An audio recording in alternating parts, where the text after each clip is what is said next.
नमस्कार, आप देख रहे हैं आज तक। आपके साथ मैं हूं अंजना ओम कश्यप। हल्ला बोल में आपका स्वागत है। संभल पर करीब 1 महीने से सियासी संग्राम छिड़ा हुआ है।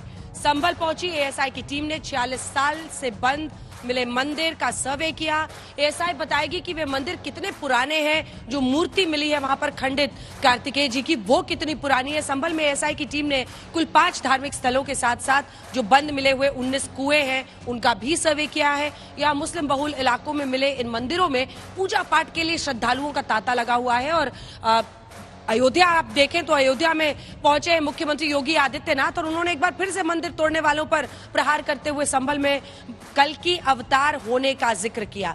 उधर अखिलेश यादव वो कह रहे हैं कि संभल हिंसा और मंदिर मस्जिद विवाद को लेकर यूपी सरकार पर निशाना साधते हुए उन्होंने कहा है कि ये सब इसलिए हो रहा है क्योंकि इस सरकार को सिर्फ खुदाई में यकीन है। इतना ही नहीं, संभल में एसपी सांसद जियाउर रहमान बर्क पर बिजली चोरी की एफआईआर के बाद अवैध निर्माण पाए जाने पर उनके घर की सीढ़ियों को भी तोड़ दिया गया है। इस बीच शुक्रवार को सख्त पहरे के बीच जुमे की नमाज हुई। कई जगह ऐसे हैं जहां पर मंदिर मस्जिद विवाद पर संघ प्रमुख मोहन भागवत का भी जिक्र हो रहा है। उनका बयान सामने आया है। उन्होंने कहा है कि अयोध्या में मर्यादा पुरुषोत्तम प्रभु राम मंदिर बनने के बाद कुछ लोग हर दिन नए नए मुद्दे उठाकर हिंदुओं के नेता बनने की होड़ में लगे हुए हैं, जो हमें स्वीकार्य नहीं है। इस पर बीजेपी के नेता क्या कहते हैं, इन सब पर नजर रहेगी। सबसे पहले तालियों के साथ स्वागत कीजिए शिवम त्यागी जी, राष्ट्रीय प्रवक्ता बीजेपी के हमारे साथ जुड़े हैं। हमारे साथ जुड़ी है डॉली शर्मा जी जो कि प्रवक्ता है कांग्रेस पार्टी की। मनोज काका जी हमारे साथ प्रवक्ता समाजवादी पार्टी के जुड़े हैं। हरिशंकर जैन जी सुप्रीम कोर्ट के लॉयर जो कि इस पूरे मामले में कई ऐसे मामले ज्ञानवापी से लेकर अलग अलग जगहों पर वकील हैं। हमारे साथ वारिस पठान जी प्रवक्ता एआईएमआईएम के, तालियों के साथ स्वागत कीजिए। विजय शंकर तिवारी जी प्रवक्ता वीएचपी के हमारे साथ जुड़ गए हैं। मौलाना अंसार रजा साहब प्रेसिडेंट गरीब नवाज फाउंडेशन के हमारे साथ जुड़ गए। लेकिन इससे पहले की चर्चा की शुरुआत हो, ये रिपोर्ट देखिए।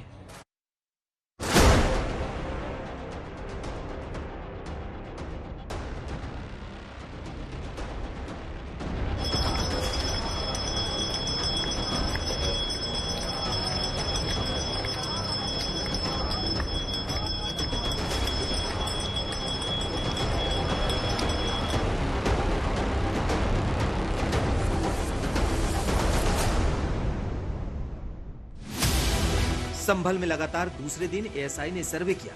दूसरे दिन संभल के प्राचीन कल्की विष्णु मंदिर पहुंची एएसआई की टीम ने वहां मंदिर के साथ कृष्ण कूप का भी सर्वे किया। मंदिर के अंदर बने गुंबद की तस्वीर कैमरे में उतारी। स्टेट आर्कोलॉजिकल की जब टीम पहुंची तो सबसे पहले उस टीम के द्वारा कृष्ण कूप का जो है सर्वे किया गया और उसके बाद उस टीम के द्वारा यहाँ कल्की मंदिर के अंदर गर्भगृह में पहुंचकर आप सामने देख सकते हैं। देखिए यहाँ गर्भगृह के अंदर पहुंच करके जो भगवान कल्की की जो प्रतिमा है उसको देखा गया। संभल में शुक्रवार को एएसआई की टीम ने बंद मिले मंदिरों का सर्वे पूरा किया। इस सर्वे को प्रशासन ने गोपनीय रखा। बताया जा रहा है कि एएसआई की टीम ने संभल में 5 तीर्थों और 19 कुओं का निरीक्षण किया। सैंपल कलेक्ट किया गया, कार्बन डेटिंग की गई इस मंदिर की और मूर्तियों की, जिससे ये पता लगाया जा सके कि ये मंदिर और मूर्तियां कितनी पुरानी हैं। तो अब इस मंदिर को भी नाम दिया गया है कार्तिकेय मंदिर।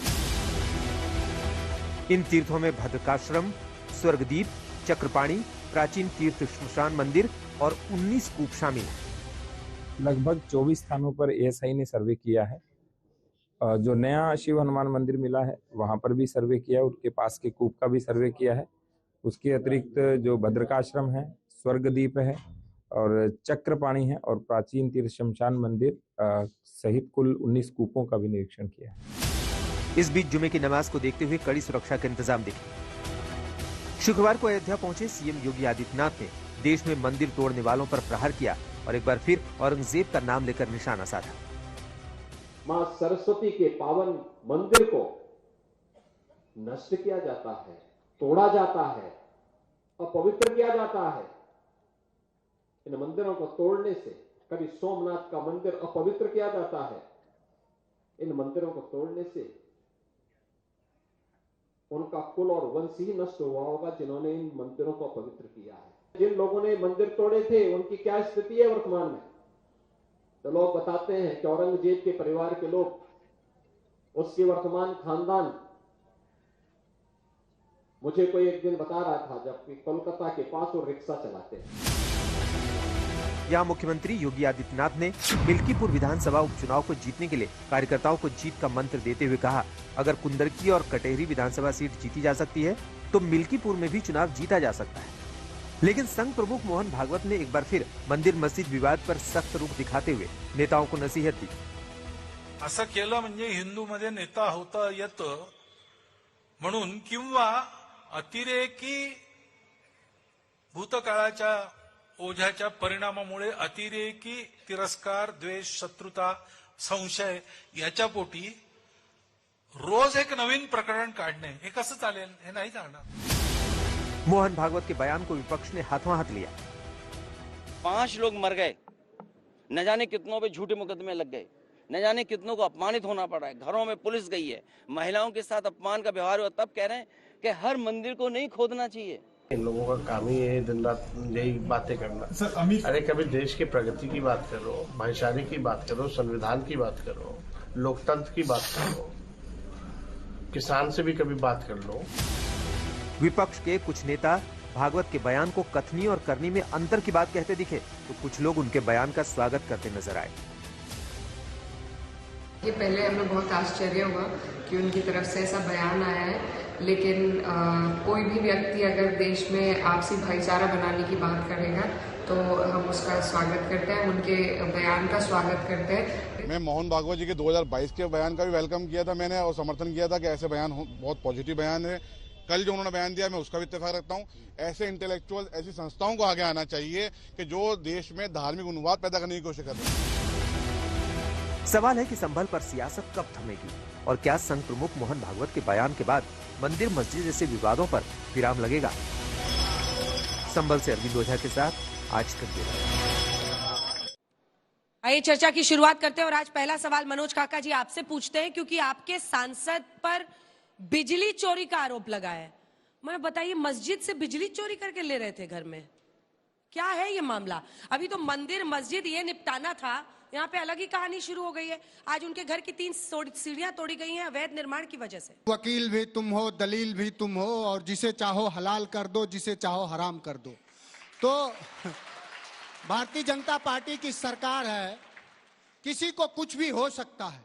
अगर बिजली का सवाल है, चूंकि योगी आदित्यनाथ जी उत्तर प्रदेश में, उनसे हमारे नेता ने लगातार ये पूछा, उत्तर प्रदेश के, चूंकि उत्तर प्रदेश में आपका चैनल है, संस्थान है, दुनिया भर में देखा जाता है, ये सब युवा भी हैं, हमारे नेता ने लगातार ये सवाल पूछा कि योगी आदित्यनाथ जी, आपने अगर 7 साल से उत्तर प्रदेश के मुख्यमंत्री हैं, लगभग 8 सालों से, क्या आपने एक भी 3x660 critical thermal power plant बनाया?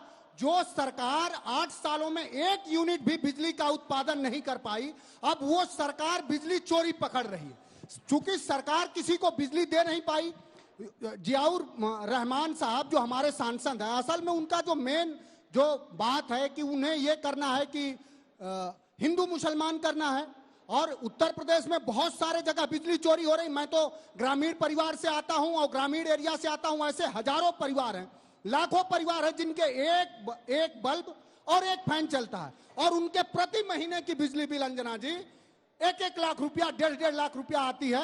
मैं योगी आदित्यनाथ से उत्तर प्रदेश के वैसे किसान परिवार और ग्रामीण अंचल के लोग ये जानना चाह रहे हैं कि उनके घर जो 1.5 लाख रुपए के एक बल्ब जलाने की बिजली की बिल आ रही है, वो चोरी किसकी है और वो भ्रष्टाचार किसका? नहीं, एक सेकंड सर, देखिए मनोज जी, बात धौंस की है।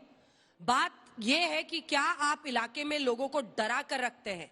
क्या जो 1947 में वहां पर 45% हिंदू आबादी थी, अब 15% हो गई है, उसकी वजह ये धौंस है? मस्जिद की बिजली चोरी कर रहे हैं क्योंकि योगी आदित्यनाथ ने प्लांट नहीं लगाया है, ये कौन सा दलील है? नहीं है, आपने बात ठीक कहा। अब आप आंकड़े की बात कर रही हैं कि धौंस की बात है।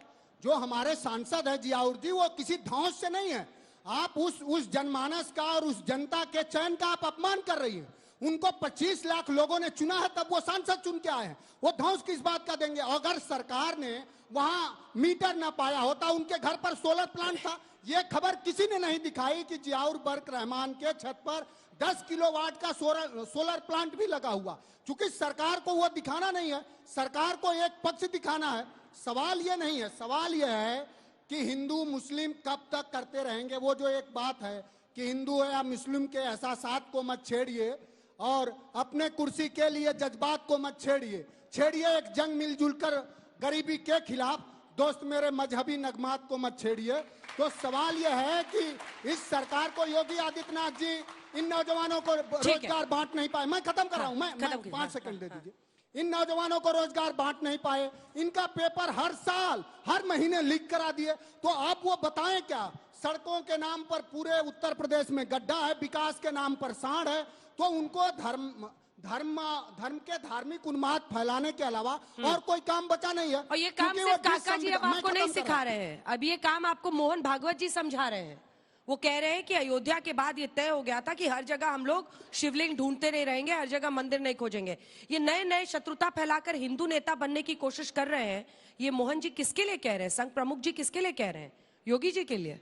जब शेर से शुरुआत हुई है तो शेर से शुरू कर देता हूं कि आसमानों से फरिश्तों को उतारा जाए और जो भी इनके सामने मंदिर का सच बोले वो आज भी मारा जाए। कमाल बात कर रहे हो कि भाई अब एक चीज बताइए, मंदिर प्राकट्य को कोई रोक दे क्या? मान लीजिए कोई खुदाई चल रही है, वहां से मंदिर निकला है, नहीं इसको बंद कर दो, वो काका जी बोलेंगे नाराज हो जाएंगे, सब नाराज हो जाएंगे, विपक्षी नाराज हो जाएंगे, इंडिया अलायंस नाराज होगा। नहीं, जहां तक बात मोहन भागवत जी की है, बिल्कुल ठीक बात है, इसमें कहीं कोई दो राय नहीं है, कोई विवाद नहीं होना चाहिए। हम सब साथ रहते हैं, साथ में रहेंगे, आगे भी रहेंगे। लेकिन बिजली चोरी में कोई डिपार्टमेंट कहीं पर कार्रवाई करने गया, वहां पर जब खुदाई हुई तो पता चला कि वहां पर मंदिर है। मंदिर जब वहां पर खोदने लगे तो उसके बाद कुएं निकले, 19 कुएं निकले, उसके बाद मंदिर निकले, भगवान हनुमान की मूर्ति निकली। और ये कहते हैं नहीं आप रोज रोज ही मंदिर खोदते हो। अब आंखें तो बंद नहीं की जा सकती जनाब, आपको बुरा लगे सो लगे। अब आगे आता हूं। इन्होंने एक चीज और कही कि एक एक बल्ब और एक एक पंखे पर जो है 1-1 लाख रुपए का बिल आता है। इनके सांसद के यहां 22 एसी लगे हुए हैं, 0 बिल आता है। आज के जमाने में 21वीं सदी में भी कटिया डाल डाल के बिजली चोरी कर रहे हो, इतनी बेशर्मी। मतलब सांसद होते हुए 0 बिल, मतलब कमाल कर दिया भाई। चोरी अगर करोगे तो माफ कीजिए, उस पर तो सजा मिलेगी, आप चाहे सांसद हो, आप चाहे समाजवादी पार्टी से आते हो, आप चाहे किसी से भी आते हो। और दूसरी एक और बात, इन्होंने कहा कि वो 20 लाख लोग वोटों से उनको 20 लाख वोट पड़ी है और ये हुआ है वो हुआ है। तो अगर 20 लाख वोट पड़ी है तो मतलब चोरी का लाइसेंस दे दे उनको। चाहे 20 लाख वोट पड़ी हो, चाहे 2 लाख वोट पड़ी हो, चाहे सांसद हो, चाहे समाजवादी का हो, चाहे कांग्रेस का हो, या फिर किसी और पार्टी का भी हो, अगर चोरी करोगी तो पकड़ा जाएगा, नंबर 1। और नंबर 2, अगर मंदिर निकलता है कानूनी तौर से, हम नहीं कह रहे कि जोर जबरदस्ती, लड़ाई झगड़ा ये सब करने की आवश्यकता है, लेकिन अब अगर आंखों देखी सामने मंदिर निकल आया है तो मैं ऐसा मानता हूं कि वहां पर पूजा अर्चना भी होनी चाहिए, सर्वे भी होना चाहिए। कोर्ट जो बोलेगा वो हमें स्वीकार है। ठीक है, वारिस पठान साहब माइक उठाइए और जल्दी से बताइए। वो कह रहे हैं कि जो हो रहा है कोर्ट या एएसआई की तरफ से हो रहा है, अगर अतिक्रमण हटाते हुए, बिजली चोरी करते हुए सांसद, ये सब वहां पर प्रशासन कर रहा है, बीजेपी का लेना देना नहीं है, वो शत्रुता नहीं फैला रहे हैं, कह रहे हैं। देखिए, सबसे पहले तो मैं ये चाहूंगा, एक एडवाइस देना चाहूंगा अंजना जी में, कि नरेंद्र मोदी जी को, सर संचालक मोहन भागवत को और योगी को, तीनों को पहले बैठ के आपस में एक मशवरा कर लेना चाहिए कि जो आपस में इनके जो मिसअंडरस्टैंडिंग है, रिफ्ट, उसको पहले खत्म करना चाहिए। मोदी जी बात करते सबका साथ सबके विकास की, चिंता हो रही है। नहीं चिंता सुनिए, अरे बहुत बड़ी चिंता देश को आ गई है। मोदी जी सबका साथ सबका विकास की बात करते हैं, सर संचालक किसकी बात करते हैं, खुदाई मत करो, क्या मिलेगा, रोज शिव खोद के मंदिर क्यों खोद रहे हो, मस्जिद को। अब उसके बाद योगी जी खुदाई कर रहे हैं, तो तीनों में इतना प्रॉब्लम है, ईगो। योगी जी खुदाई कर रहे हैं, योगी जी तो करवा रहे हैं पूरे, कहाँ करवा रहे हैं, यही तो जानना है, कहाँ करवा रहे हैं। संभल में ही क्यों खुदाई कहाँ हुई है? पूरे हिंदुस्तान में क्यों नहीं करते? संभल में वित्त चोरी हो रही है क्या? और संभल में अगर चोरी हो रही है तो इतने साल से प्रशासन क्या कर रहा था? 1,90,00,000 का आपने बिल ठोक दिया। तो सुनिए जिस दिन प्रशासन क्या कर रहा था, वो भाई साहब सुनिए, वो जो वहां पे कर्मचारी थे वो क्या कर रहे थे? खाली संभल में ही वित्तीय चोरी हो रही है क्या? आप इंक्वायरी करिए यूपी के और जगहों के ऊपर, देश की और जगहों पर क्या क्या हो रहा है, मगर संभल में ही सब क्यों करना है? क्योंकि 65% मुस्लिम आबादी है। जहां पर मुस्लिम बहुमूल्य आबादी है वहीं पर इनको खुदाई करना है, वहीं मस्जिद में जाके खोदना है, वहीं मंदिर ढूंढना है। अरे साहब, अगर 800-900 साल पुरानी कहीं भी खुदाई करेंगे अंजना जी, तो कुछ ना कुछ मूर्ति पूरा देश ले लेंगे क्या? पूरे देश की मस्जिदों को खोद देंगे, वारिस पठान के घर की भी खुदाई कर देंगे, मेरे घर के नीचे अगर देखेंगे तो क्योंकि कांग्रेस पार्टी की तरफ से राहुल गांधी जी वहां बार बार जाने की कोशिश भी कर रहे थे, फिर उन्होंने संभल के पीड़ितों को यहां पर बुलाया मिलने के लिए। अब बीजेपी पलट के पूछती है कि बहराइच में हो, जहां पर हिंदू मारे जाते हैं आप लोग के नेता पूछते नहीं है, जहां पर मुस्लिम मारे जाते हैं आप वोट बैंक की वजह से आतुर दिखते हैं मिलने के लिए। अंजना जी, हाथरस में वो हिंदू नहीं थी, अरुण वाल्मीकि, जहां प्रियंका गांधी गई, राहुल गांधी जी भी गए, हाथरस राहुल जी गए, प्रियंका जी आगरा गई, वो लड़की हिंदू नहीं है क्या? अरुण वाल्मीकि हिंदू नहीं है क्या? जो लखीमपुर में किसान, इनके ही नेता के बेटे ने रौंदे, वो क्या हिंदू नहीं थे क्या? तो ये बात यहां इस बात की नहीं है कौन हिंदू कौन मुस्लिम, ये बात आज ये जो बच्चे यहां बैठे हैं, ये जो आज की पीढ़ी है, इसके भविष्य की है। 1526 में क्या हुआ वो आज हम 2024 में लेकर बैठे हैं। संबल में बच्चे स्कूल नहीं जा रहे, संबल बंद कर दिया गया, लोगों के व्यापार वहां ठप कर दिए गए। क्या उससे इन बच्चों का, संबल वासियों का भविष्य चलेगा? अंजना जी, सच्चाई की बात यह है 1991 का जो एक्ट बनाया गया था वो इसीलिए बनाया गया था, वर्शिप एक्ट, कि जो स्थिति जहां है उसे यथास्थिति रखिए 1947 के बाद की। जहां जो था वहां वो रहने दीजिए, छेड़छाड़ मत कीजिए, आपसी भाईचारे और सौहार्द को खत्म मत कीजिए, इसलिए वो बनाया गया। लेकिन आज उसके साथ लगातार छेड़छाड़ हो रही है। अंजना जी, 1 सेकंड और लूंगी। 5.9 मिलियन केसेस हैं कोर्ट में पेंडिंग, हाई कोर्ट में, और सुप्रीम कोर्ट में 83,000। लेकिन ये केस जो 19 नवंबर को पिटीशन फाइल हुई, तुरंत 30 नवंबर को इसकी जजमेंट आ गई। अरे बहुत बच्चियां रो रही हैं, बलात्कार हो रहे हैं, लोगों की हत्या हो रही है, उन केसेस की सुनवाई नहीं हो रही। लेकिन लगातार ऐसे केसेस की सुनवाई होती है, आपसी भाईचारे को बिगाड़ा जाता है। ये जो बच्चे यहां बैठ के पढ़ रहे हैं, इनके भविष्य से खेला जा रहा है। बंद कीजिए, बंद कीजिए। इनकी नौकरी के बारे में बात करिए, इनकी शिक्षा के बारे में बात करिए, इनके आने वाली। एक सेकंड, अभी इस बाकी लोग बोल रहे हैं। हरिशंकर जैन जी, माइक उठाइए, माइक उठा लीजिए सर। आप इस केस में चूंकि वकील भी हैं, तो आप बताइए। वो कह रही हैं कि इतने सारे गंभीर मुद्दे इस देश में, इसकी सुनवाई के लिए कोर्ट ने, हालांकि आपका आरोप मुझे लगता है कोर्ट पर भी है, डॉली जी, कोर्ट पर भी है कि कोर्ट ने सुनवाई स्वीकार कर ली। 1526 की बात के लिए आपके पास समय है, लेकिन ये जो 5.9 मिलियन केसेस, इनका एक बार जवाब, इसका जवाब दीजिए। और अंजना जी, इतने गंभीर मुद्दे हैं, अगर देश के प्रधानमंत्री जी चाह जाए और अगर देश का सुप्रीम कोर्ट चाह जाए, कोई अगर दंगा इस देश में कर जाए तो बात है। सबने शेर शुरू किया है तो मैं भी थोड़ा कह दूं। चोट पे चोट, तो माइक और ऊपर कर लीजिए सर। हाँ। दिल पे खाए हुए, चोट पे चोट दिल पे खाए हुए, होंठ फिर भी है मुस्कुराए हुए, मौत की वादियों में बैठा हूं, जिंदगी के दिए जलाए हुए। देखिए, इतिहास हमको सबक देता है। जो गलतियां हुई हैं, जिसकी वजह से हिंदू आज मिट रहा है, कट रहा है, और जो जातियां हो रही हैं, उसके लिए सबसे बड़ा कारण है कि हमारी संस्कृति को खत्म करने के लिए पुरातन काल में हमारे मंदिर तोड़े गए। संभल में पलायन हुआ, आज 15% हिंदू रह गए हैं। जो मंदिर थे उनको कवर कर लिया गया, लोग जाने दिए गए। और जो बिजली चोरी की बात है, वो मैं बतला रहा हूँ कि उसकी वजह रही कि एक मस्जिद के ऊपर तार मिले, पावर हाउस बन गया और सबको बिजली फ्री में दी जा रही थी मस्जिद के ऊपर से। इस बात सबूत है। तो भाई देखिए, एक सच्चाई को प्राप्त करने के लिए 100 घरों में बिजली जा रही थी, 100 से 150 मस्जिद के ऊपर से। तो अगर ये सेकुलरिज्म है और इसको आप गलत मानते हो, कांग्रेस गलत माने या उनके नेता गलत माने, तो मैं कहना चाहता हूं कि मैं तो इस कार्य को कर रहा हूं और करता रहूंगा और करूंगा। मैं स्वयं वादी हूं। संभल का मुकदमा मैंने किया है, और साथ साथ इस देश में कोने कोने में, काशी हो, मथुरा हो, भोजशाला हो, टीले वाली मस्जिद हो लखनऊ की, सबके लिए मैंने किया है, कर रहा हूं। और मैंने प्रण लिया है कि जो मंदिर पुरातन काल में तोड़कर मस्जिदें बनाई गई हैं, उन मंदिरों को वापस लेना हमारा कर्तव्य है। छोटा सा सवाल है आपसे, दो बातें हैं। प्लेसेस ऑफ वर्शिप एक्ट 1991 आपकी इस मनोकामना की इजाजत देता ही नहीं है, तो कहिए सरकार से बदल दे कानून। ए बी, मोहन भागवत जी खुद कह रहे हैं कि बंद कीजिए, हिंदू नेता बनने के लिए सब हो रहा है, तो क्यों कर रहे हैं आप? मेरी उम्र 70 साल की हो गई है। मैं यहाँ तक टिकट के लिए कहीं गया नहीं, कहीं मैंने बायोडाटा दिया नहीं, और मुझे न नेता बनना है ना भी नेता बनना है। मैं कार्य कर रहा हूँ, करता रहूंगा, और मेरे इस मंदिर आंदोलन में कोई भी कह दे मुझे कि मैं पीछे हटने वाला नहीं हूँ। मौलाना अंसारी साहब, मौलाना सीनियर एडवोकेट से सीनियर एडवोकेट सब एक सवाल पूछता हूँ। संविधान ने पास किया प्लेसिस ऑफ वर्शिप एक्ट 1991। आपको लॉयर है, आएंगे मौलाना अंसार रजा साहब, पिछली बार आपने बहुत कहा था कि खुदाई कमेटी बना देनी चाहिए, मैं बता रहा हूँ, और उसका मुखिया आप इनके सुपुत्र विष्णु जैन, रुक जाइए सर, विष्णु जैन जी को बनाना चाहते थे, लेकिन अब तो कोर्ट ने ही रोक लगा दी हर जगह, और खुदाई वैसे भी कहीं नहीं हो रही थी। ये तो अतिक्रमण हटाते हुए मंदिर, और जो मंदिर बंद किए गए थे, ये एक सच्चाई है, ये रिकॉर्डेड हिस्ट्री है कि 1978 में वहां ऐसे दंगे हुए, 184 लोगों को मारा गया, जिसके बाद हिंदू समुदाय भारी तादाद में पलायन कर रहा था। वो कह रहे हैं अपना इतिहास ना जाने। थोड़ा सा मुझसे कल संभल के आदमी मिले, उन्होंने बताया 25 हिंदुओं की 1978 में एक साथ काट काट हत्या कर दी, निर्मम हत्या की गई। एक गुप्ता जी उनका पूरा किस्सा है, 25 आदमी एक साथ काट दिए गए। तो भाई फाइल तो खुलेगी, और जो अत्याचार हुआ है उसका हिसाब होगा। ठीक है, इसका जवाब आप दीजिए। वो कह रहे फाइल तो खुलेगी, अत्याचार हुआ है तो उसका हिसाब होगा।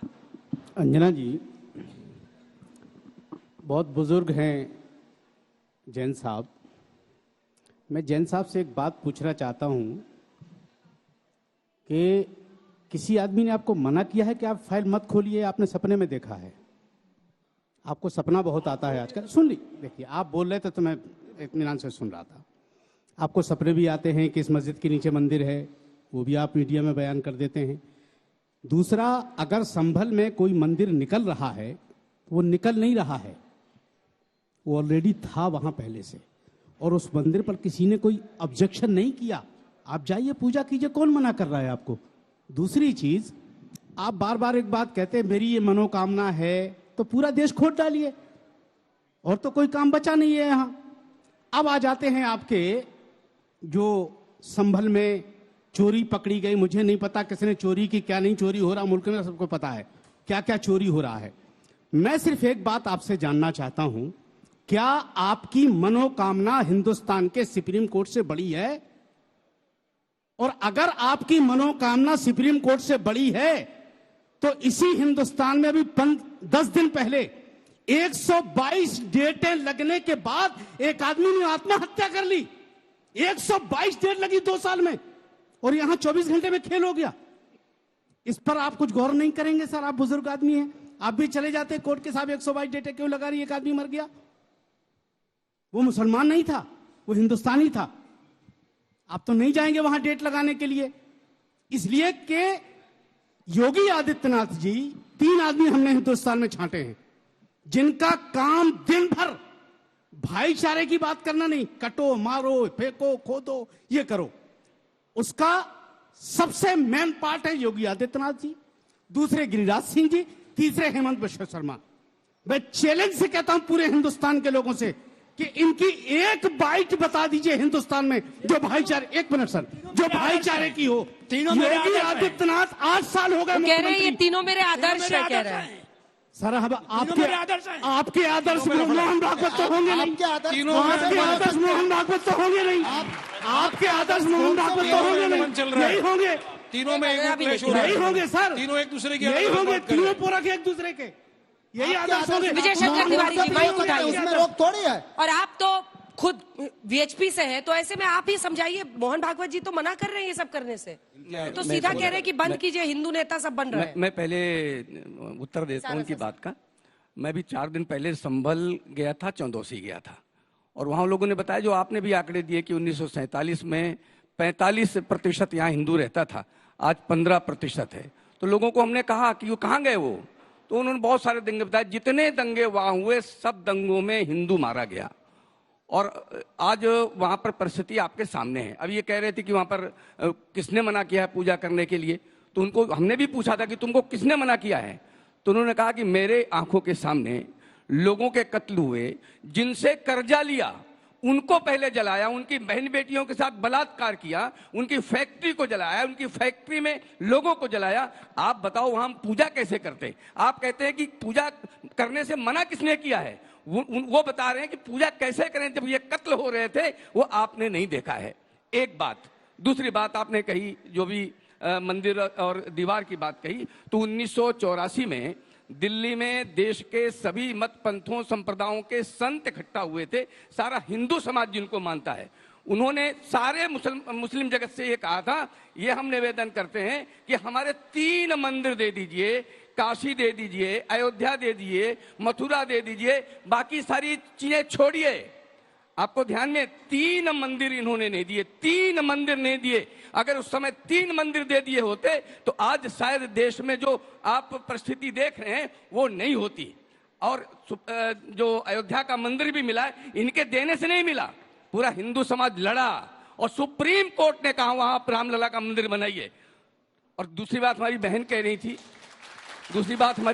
रही थी कि वहां बच्चे पढ़ाई करने नहीं जा पा रहे हैं। बिल्कुल ठीक है, बच्चे स्कूल में जाना चाहिए, बिल्कुल जाना चाहिए, लेकिन कैराना में आपने परिस्थिति देखी कभी? मेवात में जाकर आपने कभी देखा? कश्मीर में जाकर आपने कभी देखा? वहां भी बच्चे स्कूल नहीं जा पा रहे थे, लेकिन एक भी आवाज उन बच्चों के लिए नहीं उठी, एक बार भी आवाज नहीं उठी। कोई उठा रहा है, मेरी जितनी आपकी आवाज नहीं उठी। आज आपको कष्ट हो रहा है, आज आपको दर्द हो रहा है, होना चाहिए, और 1978 की बात जब आप करते हैं बात करने के लिए हिंदुओं के कहने के बाद फिर आप बांग्लादेश दिखाई पड़ रहा है, फिर बांग्लादेश की बात करेंगे। सरकार किसकी थी? सरकार किसकी थी 1978 में? आप पूरा यहाँ 1978 मोरारजी देसाई 29 फरवरी 1986 में जन्मे को तब प्रधानमंत्री जनता पार्टी की सरकार थी। जनता पार्टी की सरकार थी 1978 गाते हैं आप देखो, लोग। देखो सुनिए, तो जान लीजिए सुनिए, किसकी सरकार मैं थी, कहता तब भी हूं संभल में आप ही की सरकारों में दंगे हुए, एक आप ही की सरकारों में दंगे हुए, ये भी बताइए 1978 में जनता पार्टी की सरकार थी, एक आतंकवादी को आपका प्रधानमंत्री गुलदस्ता देते हैं। पढ़िए आज के बाद किसको गुलदस्ता दे दिया?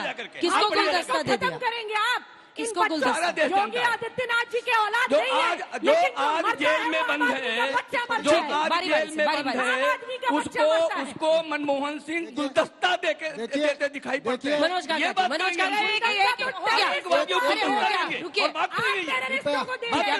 बीच में मनोज काका जी, देखिए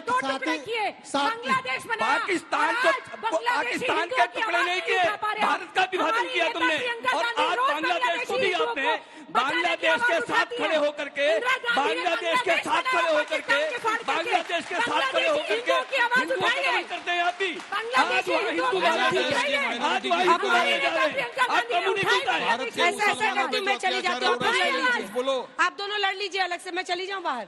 मेजर आर्ग्यूमेंट ये आ रहा है कि कोर्ट ने ऐसा क्यों किया, कोर्ट नहीं करती है, कोर्ट नहीं सुन रही है, कोर्ट इसमें फटाफट कर देती है। अब सवाल है कि अदालत पर भरोसा करे नहीं करे, उसी सुप्रीम कोर्ट ने फिलहाल रोक लगाया ना। आपका जो कोर्ट ऑर्डर देता है तो सर्वे तो करना पड़ेगा। जो हमारा मुल्क है, जो देश है, ये बाबा साहब के संविधान से चल रहा है, और संविधान को संरक्षक के रूप में माननीय सर्वोच्च न्यायालय को माना जाता है। चूंकि आप एक विदुषी पत्रकार हैं, सब पक्षों को जानती हैं, तो इसलिए कोर्ट पर टिप्पणी हो रही है। जो संभल के घटना से मर्माहत हुए, उनमें करुणा आई। मैं बहुत जानना चाह रहा हूं कि नरेंद्र मोदी के बनवाए मोरबी पुल में 200 लोगों की जान चली गई, वहां कब गए आप? नरेंद्र मोदी जी के सरकार में, वो जहां से सांसद हैं, बनारस एक पुल गिरा और 15 लोगों की जान चली गई। एक माँ अपने बेटी को स्टेशन छोड़ने जा रही थी, उसकी सिर्फ गलती इतनी थी कि उस पुल के नीचे से गुजर रही थी और पुल का पिलर गिरा और वो माँ वहीं खत्म हो गई, उसकी बेटी खत्म हो। वहां आप कब जाएंगे? ये ऐसे लोग हैं जो धार्मिक उन्माद फैलाते हैं और इनको सरकारी संरक्षण है, ऐसा नहीं है, इनको सुरक्षा मिलती है, इनको सब तरह के संसाधन मिलते हैं। चूंकि ये गरीबी पर बात कर सकते नहीं, रोजगार पर बात कर सकते नहीं, आरक्षण पर बात कर सकते नहीं, असमानता पर बात कर सकते नहीं, तो इनको यही धार्मिक जवाब दे, फिर आप ही की बारी है। ठीक है, छोटा छोटा बोलिए, छोटा छोटा, अरे छोटा नहीं सब, फिर बाकी लोग वो देख रहे हो, अंसार रज़ा साहब इतने गुस्से में घूर रहे हैं मुझे। ये किसी भी धर्म का कोई ध्वजवाहक नहीं है, ये जान लीजिए, ये बिल्कुल ध्वजवाहक नहीं है। इनकी एक महंगाई, बेरोजगारी असल मुद्दों से भगाना है, भटकाना है, इसीलिए संभल का मुद्दा उठाना है। नहीं, हम तो लाए नहीं, कोर्ट में से आया मुद्दा, लेकिन मैं एक चीज वहीं से शुरू करना चाहता हूं। सबने बोला, एक चीज बताइए, अंसार रजा साहब और आप जो दूसरे हैं और आप जो दूसरे हैं, ये अमन की आशा का तमाशा जो है सिर्फ शिवम त्यागी क्यों करे भाई? उनकी तरफ से क्यों शुरू नहीं हो सकता? जब उनको पता है कि वहां पर मंदिर है तो पहले दिन ही छोड़कर खड़े हो जाइए ना। इन्होंने कहा कि कोर्ट ने एक दिन में फैसला दे दिया, जज पर सवाल उठाया उन्होंने।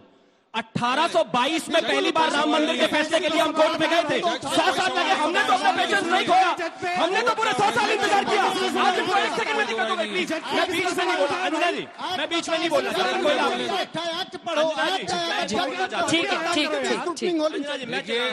रिक्वेस्ट दूसरा, हमारे जो सामने वाले पैनलिस्ट हैं वो तो बाबर और अकबर दोनों को ही बहुत मानते हैं, कहते हैं कि हम उन्हीं के वंशज हैं। बाबरनामा में और आईने अकबरी में लिखा हुआ है, बाबरनामा पेज नंबर 687 कहता है कि संभल में हरिहर मंदिर है। आईने अकबरी कहती है कि संभल में हरिहर मंदिर है, तो दे दो ना भाई, केस खत्म हो जाएगा, बात खत्म हो जाएगी। आप सुप्रीम कोर्ट की मान्यता रखते हैं, आप उनको वंशज बोलिएगा, वो कह रहे हैं कि हम बाबर के वंशज हैं, हम मना कर रहे हैं। हमारा डीएनए है कि वीडियो दे दूंगा, सुन लेना तो बोलने दो। बीच में इस तरह का तमाशा, ये झूठ फैला करके आपकी जगह में तालियां बजाना, ये तुम्हारी आदत है।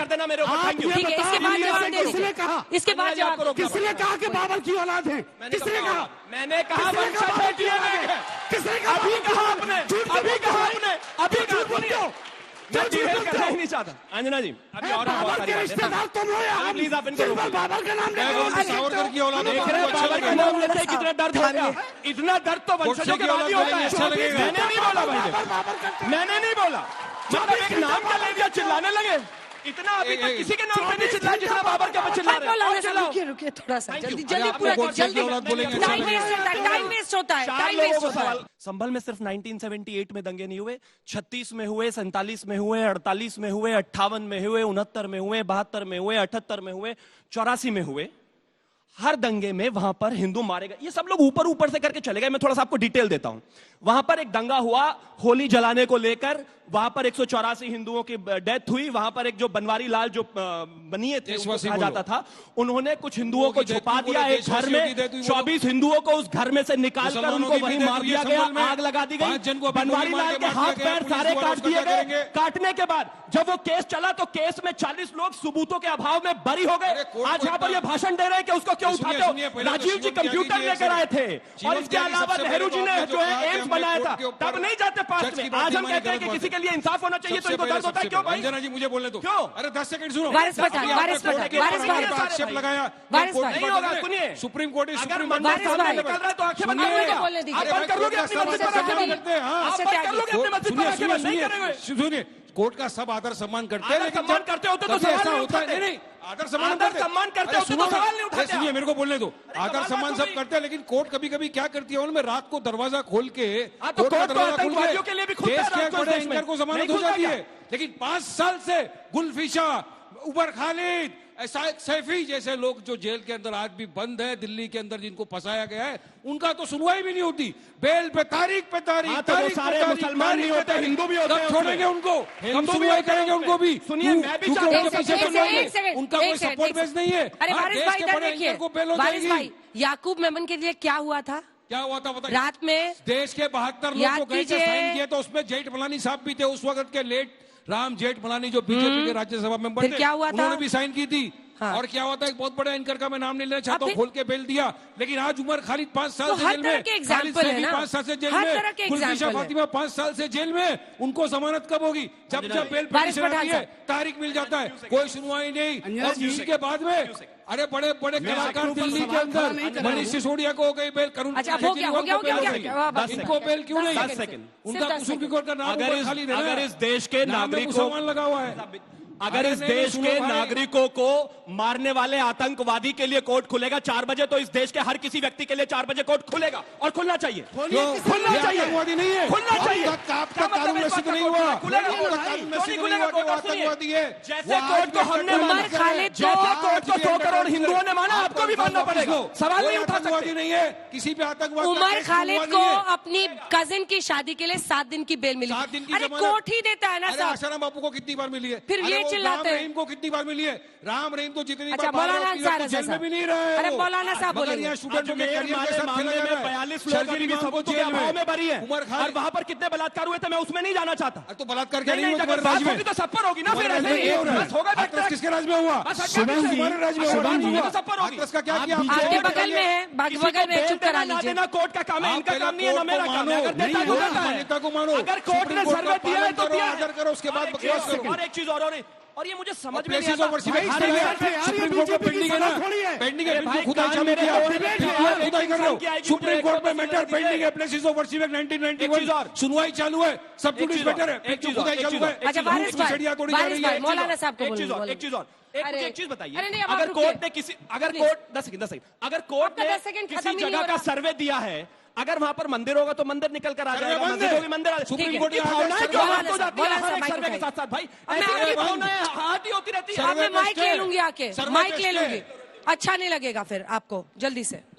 असल में मसला क्या है कि बीजेपी के जितने प्रवक्ता हैं वो सब जगह पब्लिक मीटिंग समझ लेते हैं, बोले चले जाओ, बोले चले और जाओ। वो जो बगल में है आपके, सर पॉलिटिकल पार्टी है ना, ये भी तो पॉलिटिकल पार्टी है। आपका दाया और बाया का पावर अलग अलग है। आपने एक बात कही कि किसी के लिए जुबान का मुकाबला नहीं कर सकेंगे अगर सत्य के साथ। अच्छा वारिस भाई, किसी से थामिए। अभी एक सवाल आया कि कोर्ट 4 बजे रात में खुला, हिंदुस्तान का कोई भी बाशिंदा कोर्ट के ऊपर सवाल खड़ा नहीं कर रहा है और ना करना चाहिए। उनका जो हुक्म वो सर आंखों पर, संविधान का जो आदेश है वो हमारे सर आंखों पर। लेकिन अगर किसी के लिए कोर्ट खुल रहा है तो वकील को आप गुनहगार ठहराएंगे या कोर्ट को गुनहगार ठहराएंगे? ये बताइए आप मुझे, इंसान के लिए बताइए आप, जिसके लिए खुला है। एक मिनट सर, देखिए हम बीच में नहीं बोल रहे थे तो आप पूरी बात सुन लीजिए। ये उंगली उठा देते हो जैसे अंपायर हो यार, तुम कहीं के हर वक्त उंगली उठाए रहते हो। अरे सुन लिया आउट होता है वैसे, वो ज्यादा गलत दूसरे की भी है। सुनना सीखो भाई, बिल्कुल बोलते चले जाओ, बिल्कुल योगी आदित्यनाथ की तरह धारा पर बाबा बोलते योगी चले जी से जाओ। तो ज्यादा ही प्रेम है आपको। नहीं प्रेम, आजकल बाबा की ज्यादा माला जप रहे हैं वो, आपने देखा नहीं? बाबर की ज्यादा माला जप रहे हैं, बगैर बाबर के भाषण खत्म नहीं होता उनका, और हमें औलाद कह रहे हैं बाबर की। बड़ा कमाल की बात देखो, आज ही देख लिया बाबर, दे बाबर, दे बाबर, दे बाबर। अरे कब तक इतनी यार बार बाबर बोल दिया कि अब तो लोग भी मानने कब तक लगेंगे। बाबर करोगे? अरे, हमारा उनका पूरा आज होने- तक के चैनल पर गारंटी से कहता हूं कि हमारे जो इस वक्त मौजूदा हिंदुस्तान के 25 करोड़ मुसलमान हैं, इनका बाबर से कोई लेना देना नहीं। अगर हमको मानना है तो अजमेर से मुंसलिक कीजिए, महबूबा से मुंसलिक कीजिए, बाबर से हमें न जोड़े। हमारा कोई लेना भाई देना नहीं। अंसार रजा अभी कह रहे सुप्रीम कोर्ट या कोर्ट की मानना इस प्रकार का कुछ नहीं करते हैं, और श्री राम जन्मभूमि पर जो भव्य मंदिर बनाने के लिए रामलला को जगह दी सुप्रीम कोर्ट ने दी, और ये लोग आज तक उसको बाबरी मस्जिद कह रहे हैं, आज तक उसको बाबरी मस्जिद कह रहे हैं, आज तक बाबरी मस्जिद कह रहे हैं। फिर बीच में माइक ले लूंगी आप, सम्मान ये लोग करते हैं, ये कोर्ट का सम्मान है। उनको जजमेंट अभी तक बाबरी मस्जिद माइक बोल ले रहे लूंगी, हैं। अच्छा नहीं लगेगा। ओवैसी साहब क्या कह रहे हैं? ओवैसी साहब क्या कह रहे हैं? ओवैसी साहब क्या कह रहे हैं? तो हम तो बोलेंगे। बोलिए बन रहा है वहाँ हम पर। मस्जिद तो सुप्रीम बोलेंगे। कोर्ट के कहने के बाद बन रहा है ना। मस्जिद बोलेंगे। हरिशंकर जी का माइक उठाइए। जो ये मौलाना अंसार रजा कह रहे हैं, एक सेकंड, मौलाना अंसार रजा साहब कह रहे हैं कि ये कोर्ट अगर आधी रात में या कोर्ट एक दिन में संभल में कह देता है आज ही सर्वे कीजिए, पूरी तैयारी रहती है पुलिस की, सर्वे भी हो जाता है, उनका कहना कि वकील की गलती है, जज की नहीं। 4 बजे होता है, 6:30 फैसला वैसे कौन सुनाता है? सिविल सूट फाइल हुआ और जिस दिन सिविल सूट फाइल होता है, ये सामान्य प्रक्रिया है कि एडवोकेट कमिश्नर जाए और मौके की स्थिति देखकर कोर्ट को बतावे कि क्या है और नोटिस देगा अपोजिट पार्टी को। यहाँ एडवोकेट कमिश्नर अपॉइंट हुआ, उन्होंने नोटिस दी और सर्वे कार्रवाई शुरू हुई। कोई भी गलती 1 पैसे की कोई फेवर नहीं हुआ, आप लोग गलत बता रहे हो। ठीक है, जल्दी से 2-3 सवाल। मैम, सबसे पहले सवाल तो यही है कि भारत कब तक अपने गड़े मुर्दे उखाड़ेगा? इतिहास है, पढ़िए, समझिए, गलतियां हम ही से हुई है, किसी और से नहीं हुई है।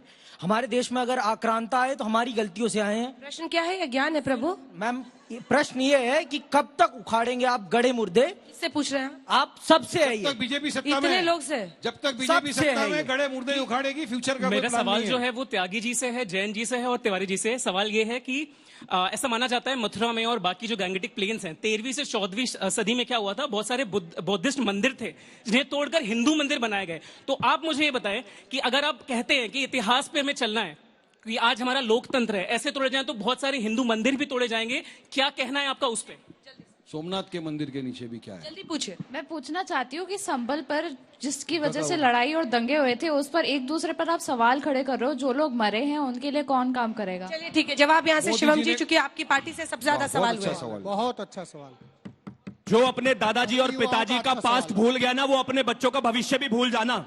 अगर आपको लगता है कि पास्ट को भूल के आप भविष्य पर काम कर सकते हो, माफ कर दो, नहीं कर सकते, नहीं कर सकते। इसके बाद आपसे जवाब लूंगी, इसके बाद जवाब लूंगी, छोटा अच्छा लग 3 लाइन का जवाब। मनोज, मैं ले लूंगी आपसे। 5 लोगों की जान गई है, उसका जिम्मेदार कौन? उसका जवाब दो। नहीं, उस बच्चे के सवाल को उसके बौद्ध धर्म को लेकर कहा गया, बोध गया, अगर किसी ने तोड़ा तो इस्लामिक इन्वेजन ने तोड़ा। इसके अलावा अगर हम बात करें तक्षशिला तोड़ा तो वो इस्लामिक इन्वेजन ने तोड़ा। बामियांग अगर किसी ने तोड़ा तो वो भी इस्लामिक इन्वेजन ने तोड़ा। ठीक है, चलिए, मैं मानता हूं कि इतिहास को बारी मैं सबसे रिएक्शन लूंगी जल्दी से।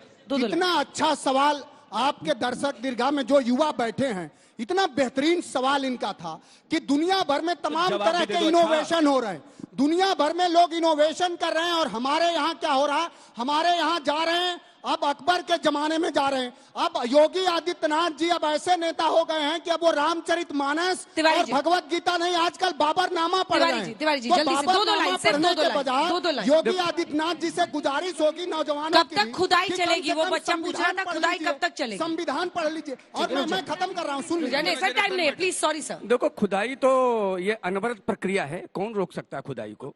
आम समाज है। और अंजना जी, मेरा देश के सर्वोच्च पहले तो मैं दूसरा क्या इस देश में क्या इस खुदाई से, इस मंदिरों से देश का विकास रुक गया? देश में ट्रेन चलनी बंद हो गई, देश में आविष्कार बंद हो गए, देश में सड़क बननी बंद हो गई, देश में फैक्ट्रियां नहीं हो रही हैं, देश में व्यापार नहीं हो रहा है, देश की ग्रोथ नहीं बढ़ रही है, डीजीपी नहीं बढ़ रही है।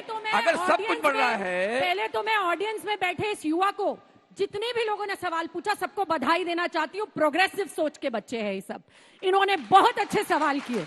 ये अपने भविष्य पर बात कर रहे हैं, अपने वर्तमान पर बात कर रहे हैं। 1 मिनट अंजना जल्दी। अब हमारी नहीं तो कम से कम मोहन भागवत जी का आज का और 2022 का बयान पढ़ ले, जिसमें उन्होंने कहा है कि जो इतिहास, चाहे दिखावे को कहा हो, कि जो इतिहास है वो ना आज के हिंदुओं ने बनाया है और ना आज के मुसलमानों ने बनाया। तो गड़े मुर्दे उखाड़ने क्यों? यही सवाल बचा है और हम इनके साथ हैं। देखिए, आप कह सकते हैं प्रोग्रेसिव सोच है, मैं इसको प्रोग्रेसिव सोच नहीं मानता हूं, बिल्कुल नहीं मानता हूं। मेरी सोच साफ साफ है कि जो अपने इतिहास की, अपने पूर्वजों की रक्षा नहीं कर सका, देश की सभ्यता और संस्कृति नहीं बचा सका, वो देश कभी प्रोग्रेस नहीं कर सकता। बारे साहब, देखिए, उस बच्ची ने बहुत अच्छा सवाल किया है कि संभल के अंदर जो 5 बच्चों की जान चले गई मुसलमानों की, उसके लिए अभी तक किसी ने खंडन क्यों नहीं किया? बहुत अच्छी बात है, 5 मुसलमान बच्चों की जान चले गई, गोली से शहीद हो गए। ना नरेंद्र मोदी ने, ना योगी ने खंडन किया। इसीलिए हम लोग बोलते हैं, इस देश में मुसलमान की जान की कीमत गाय की कीमत की जान की कीमत से कम हो गई है। मुसलमानों की हालत बात करते सबका विश्वास की। मतलब मुझे 2 ही लाइन मिलेंगी, सबको 2 ही मिल रहा है। फिर विक्टिम कार्ड। मैं देश के प्रधानमंत्री माननीय मोहतरम नरेंद्र मोदी साहब से गुजारिश करता हूं कि आज अगर ये डिबेट आप तक पहुंच जाए तो एक टेलीफोन उठाइए और मोहन भागवत जी से बात कीजिए और उनसे कहिए कि आइए हम दोनों बैठते हैं और इस देश को तरक्की की राह पे कैसे ले जाना है। और जो नए नए नेता बन रहे हैं, मुसलमानों को गाली दे करके, मंदिरों को गाली दे, मस्जिदों को, जो भी बन रहे हैं भाजपा में, बहुत सारे लोग हैं। योगी आदित्यनाथ को ले लीजिए प्रधानमंत्री। तालियों के साथ आप सभी का बहुत बहुत धन्यवाद। देश दुनिया की बाकी खबरों के लिए आप देखते रहिए आज तक।